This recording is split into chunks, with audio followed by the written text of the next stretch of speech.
New arrivals in low Earth orbit. Welcome aboard the space station. More research, supplies, and other cargo heads to the station. And a new partner for our Moon to Mars effort. A few of the stories to tell you about this week at NASA.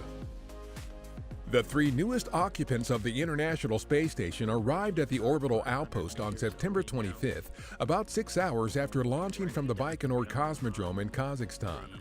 Our Jessica Meir, Expedition 6162 crewmate Oleg Skripochka of Roscosmos, and spaceflight participant Haza Ali Al-Mansouri of the United Arab Emirates were welcomed by the crew already on board. The Expedition 6162 crew will support about 250 investigations and technology demonstrations not possible on Earth, leading to potential benefits for everyday life and enabling future long-duration exploration into deep space.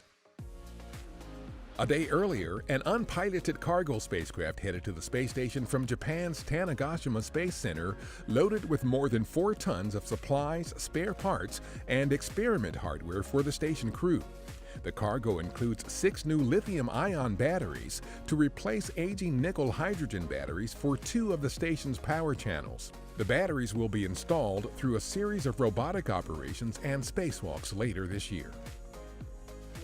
U.S. Secretary of Commerce Wilbur Ross and Australian Prime Minister Scott Morrison were on hand for a recent ceremony at NASA headquarters, during which our Deputy Administrator Jim Morhard and head of the Australian Space Agency Megan Clark signed a joint statement announcing Australia's intention to join America's Moon to Mars exploration approach, including our Artemis lunar program. The statement foresees potential Australian contributions in areas of mutual interest, such as robotics, automation, and remote asset management, similar to what is currently used in Australian mining operations. This builds on a unique history of space cooperation between our countries that dates back to the Apollo era. The contract for production and operations of our Orion spacecraft has been awarded to Lockheed Martin. This sets into motion the spacecraft production line that will support as many as 12 Artemis missions, including the one that will carry the first woman and next man to the moon by 2024.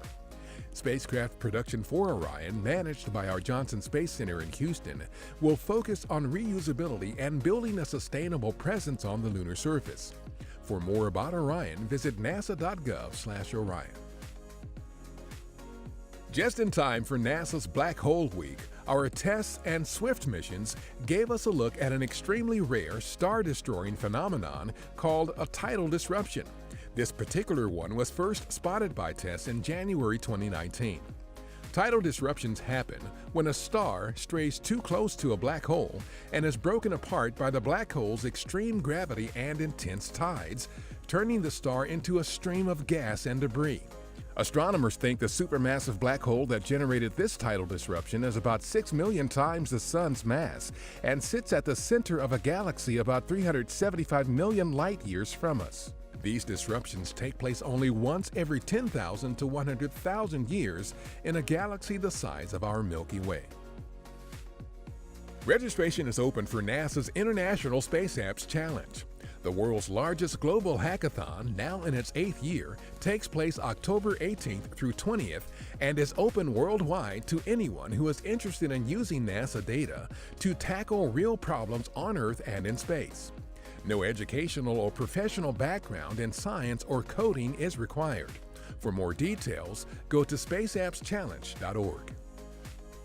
That's what's up this week at NASA. For more on these and other stories, follow us on the web at nasa.gov/twan.